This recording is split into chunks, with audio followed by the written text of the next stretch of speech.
घर से जाना होगा, बहुत मुश्किल भरा पल है हमारे लिए।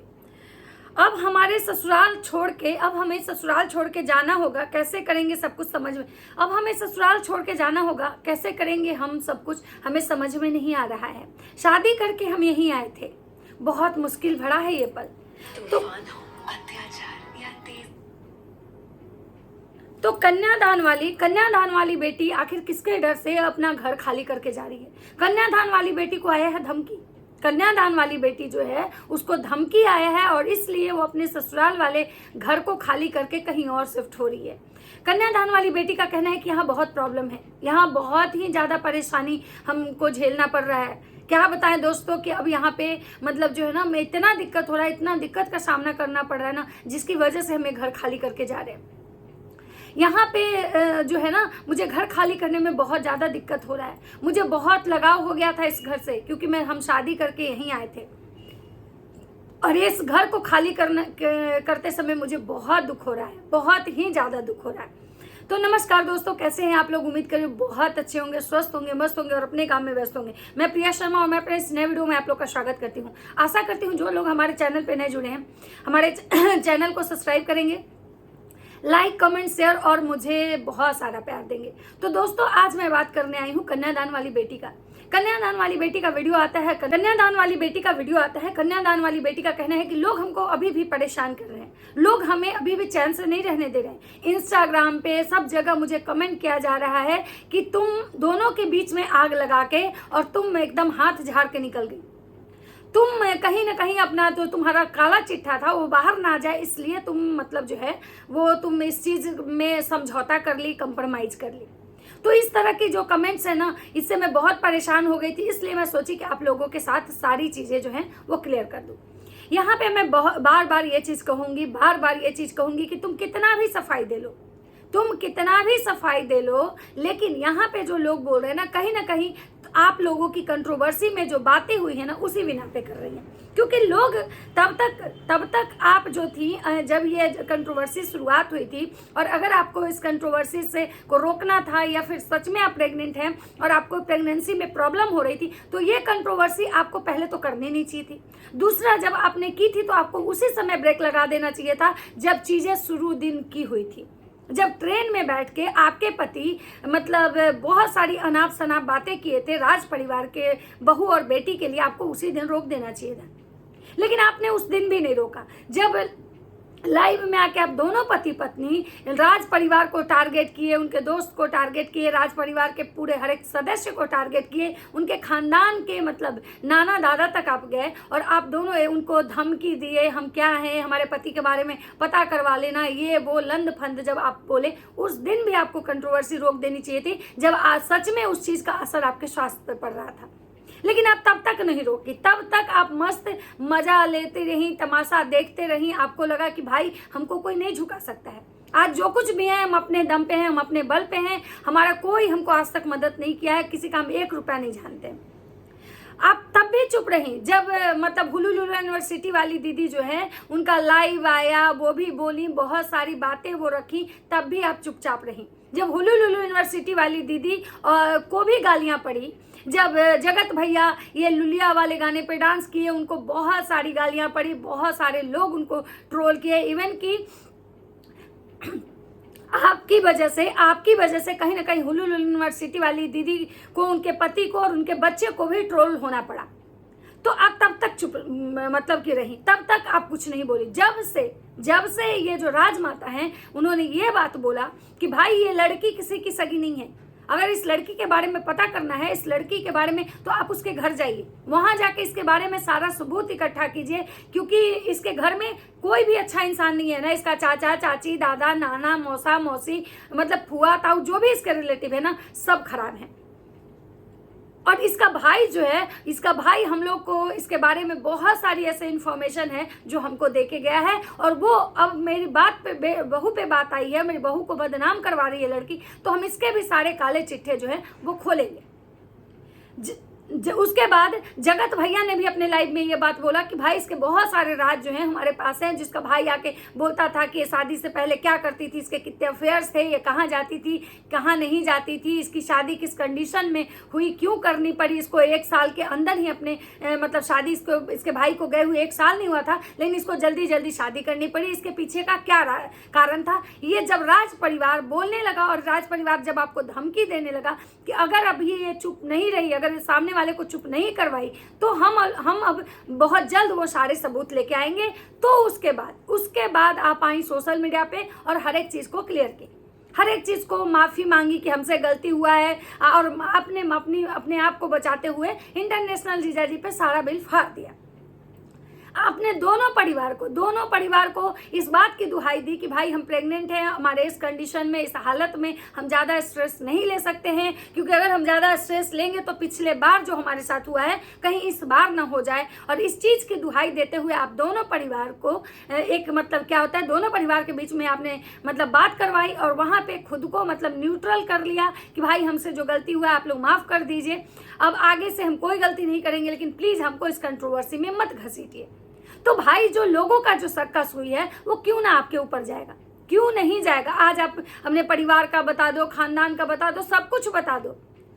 हम मानते हैं कि आप बहुत अच्छी हो, हमको ये नहीं कहना है कि नहीं आप सच में कैरेक्टर की खराब हो, आप सच में बहुत अच्छी हो, लेकिन अगर ये चीजें जिस दिन आप पहली बार आप पे उंगली उठाता आपको उसी दिन आना चाहिए था बोलने, उसी दिन आपको बताना चाहिए था। और अगर आपके कैरेक्टर पे कोई उंगली उठा रहा है और उसके बावजूद अगर आप कंप्रोमाइज कर ले रहे हो, जो लोग ये कह रहे हैं कि आप शादी से पहले क्या करती थी नहीं करती थी, और आज आप कह रहे हो कि भाई कोई मेरे बारे में अगर कुछ भी बोल रहा है हमको कोई फर्क नहीं पड़ता है, बोले और हम कुछ नहीं बोलेंगे, हमको इस कंट्रोवर्सी में नहीं पड़नी है, तो कहीं ना कहीं हर किसी के शक की जो सुई है ना वो आप पे आके अटकेगी। ये ह्यूमन नेचर है, ये ह्यूमन नेचर है कि क्योंकि ये बात अगर कोई गैर उठाता, कोई रिएक्शन चैनल से आते तो शायद इस पे आप बोल सकती थी कि रिएक्शन वाली या कोई हमें बदनाम करना चाह रहा है, लेकिन ये बात जो है वो परिवार बोला जो परिवार के आपके परिवार को बहुत दिनों से जानता था।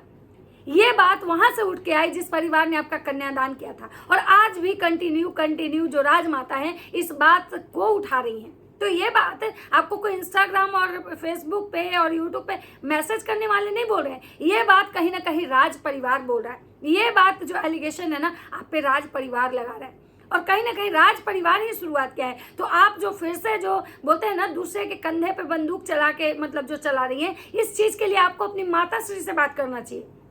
इस चीज के लिए आपको आपकी राजमाता से बात करनी चाहिए कि भाई इस तरह की बातें आप ना बोले, क्योंकि वो आज भी बोल रही है कि अगर ये कंट्रोवर्सी नहीं रुकी, अगर वो सामने वाली जो ताई है चुप नहीं हुई, तो हम आज भी मतलब वो लड़की का घर बर्बाद हो जाएगा। इतना कुछ है हमारे पास कि अगर हम सोशल मीडिया पर रख दे तो उस लड़की का घर बर्बाद हो जाएगा। तो बहन जो आप मतलब दूसरे को निशाना बना रही हो, आपको इस बारे में राज परिवार से बात करना चाहिए था। अब बात करते हैं कि आखिर में इसको मतलब जो कन्यादान वाली बेटी है इनको अपना ससुराल क्यों खाली करके जाना पड़ रहा है, क्यों? क्योंकि सबको आप लोग को पता है कि ये प्रेग्नेंट है, ठीक है, इनकी तबीयत जो है खराब रहती है। उसके बाद ये इनका ये कहना है कि भाई हमारे घर में यहाँ काम वाली नहीं मिलती है, हमारे घर में हमारा जो गांव है यहाँ पे काम वाली नहीं मिलती है, इसलिए हम बाहर जा रहे हैं, मतलब शहर में जा रहे हैं। तो मैं यहाँ पे कहना चाहूंगी कि भाई ऐसा नहीं होता है, हर गाँव में काम वाली बहुत मिलती है। अब भले पता नहीं इनका गांव कैसा है, लेकिन गांव में काम वाली तो बहुत इजी वे में अवेलेबल हो जाती है। शहर में काम वाली थोड़ी महंगी भी होती है, कम टाइम देती है, लेकिन गांव में काम वाली बहुत इजी वे में मिल जाती है। अब बात करते हैं कि इनका कहना है कि मम्मी अकेले परेशान हो जा रही है, उनको बहुत सारा काम हो रहा है, मेरी भी तबीयत खराब है। तो भाई आप तो ऐसे भी नहीं कुछ करती थी, आज आपकी तबीयत खराब है, आज भले आप प्रेग्नेंट हो। जब आप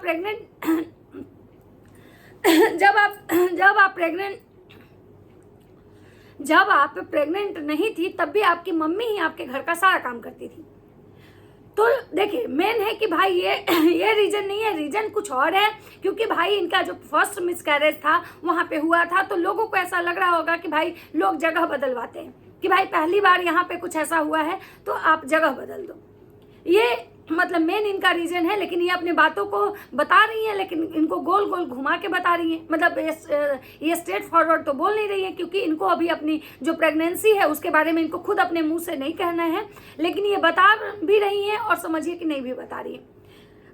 उसके बाद ये कह रही हैं कि भाई हमारे जो हस्बैंड है और मेरे जो देवर, उनका जो बिजनेस है वो यहाँ से आने जाने में बहुत दिक्कत हो रही है, जिसकी वजह से हम जा रहे हैं। हम आप लोग को दिखाएंगे कि वो घर कैसा है, आप लोग देखिएगा, बताइएगा, 2 रूम का फ्लैट है, मतलब वगैरह वगैरह ये सारी बातें बता रही हैं। उसके बाद इन्होंने अपने घर का एड्रेस दिया है कि हमारे पिताजी का नाम क्या था, हमारी माता जी का नाम क्या था, वो एक शिक्षक थे, आप गाँव में जाके कोई पता कर सकता है। और लड़के वाले जो हमारी शादी हुई है वो बिना पता किए हुए थोड़े हमसे शादी किए हैं। तो स्वाभाविक सी बात है कि जो लड़का आपके भाई का दोस्त था और उससे आपकी शादी हुई है, तो स्वाभाविक सी बात है कि उस लड़के को तो आपके घर के बारे में सब कुछ पता होगा।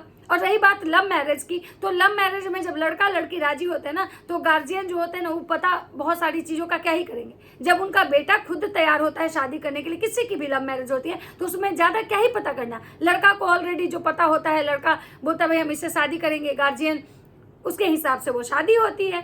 उसके बाद जो इनका कहना है कि भाई मतलब हमको यहाँ पे, मतलब इसलिए हम यहाँ से जा रहे हैं और हमको ना ये घर छोड़ के जाने में बहुत रोना आ रहा है, बहुत हमको रोना है। अगर आप लोग को याद होगा तो इसी घर को ये बोली थी कि ये घर बहुत छोटा है, ये घर चूहा का बिल है, समझ ही में नहीं आता है कि कब घुसो और कब निकल जाओ।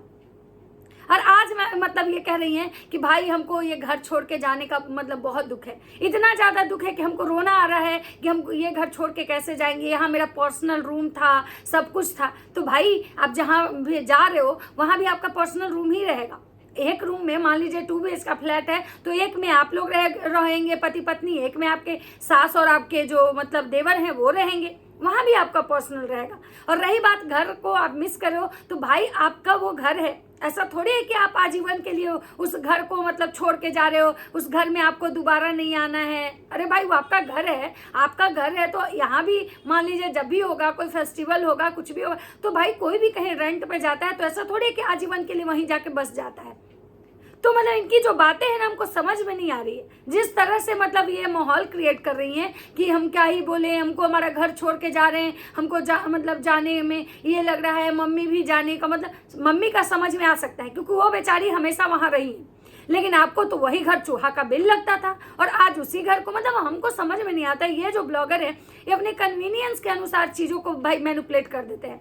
ये लोग कब क्या बोलते हैं शायद इनको भी याद नहीं रहता होगा कि हम कब पहले वाले ब्लॉग में उसी घर के लिए अपने पति से पता नहीं कितना झगड़ा की थी, उसी घर के लिए ये रोई थी, चिल्लाई थी कि हमको यहाँ नहीं रहना है, हमको यहाँ नहीं रहना है, हम बिल्कुल नहीं रहेंगे, हम चले जाएंगे, हमको ये घर बिल्कुल पसंद नहीं है, इस घर में हमको कुछ भी अच्छा नहीं लगता है, ऐसी ऐसी बातें की थी। और आज ये उसी घर के लिए मतलब कि टेसुए बहा रही हैं। भाई हमको तो समझ ही में नहीं आ रहा है। और ऐसे बात कर रही है जैसे लग रहा है कि इनका घर जो है कोई और छीन के ले जा रहा है, अब ये घर इनका नहीं रहेगा, अब ये घर किसी और का होने जा रहा है। मतलब हमको समझ में नहीं आ रहा है कि ये कह क्या रही हैं, ये कहना क्या चाह रही हैं। अब पता नहीं ये घर के बारे में जिस तरह से बात कर रही है, हमको तो नहीं लग रहा है कि ये रेंट पे रहने जा रही हैं। क्या इनका घर जो है ये घर ये बेच के जा रही हैं? अब पता नहीं सच्चाई क्या है, ये तो खैर बाद में पता चलेगा आप लोग को। ऐसा नहीं है कि सच्चाई नहीं पता चलेगा, लेकिन अभी जो इनका मतलब बात करने का तरीका था, इससे यही लग रहा है कि भाई ये घर ये परमानेंट छोड़ के जा रही है, मतलब इनका घर जो है वो बिकने वाला है, ये घर अब इनका रहेगा नहीं, इस तरह की एक्टिविटी ये कर रही हैं। बाकी आप लोग को क्या लगता है? मुझे तो भाई जो चीज़ें समझ में आई मैंने बोला, आप लोग को जो लगता है अपनी अपनी राय कमेंट सेक्शन में जरूर दीजिएगा। तो चलिए मिलते हैं नेक्स्ट वीडियो में। अगर मेरी वीडियो अच्छी लगती है तो लाइक कमेंट जरूर कीजिएगा। तब तक सबको बाय बाय।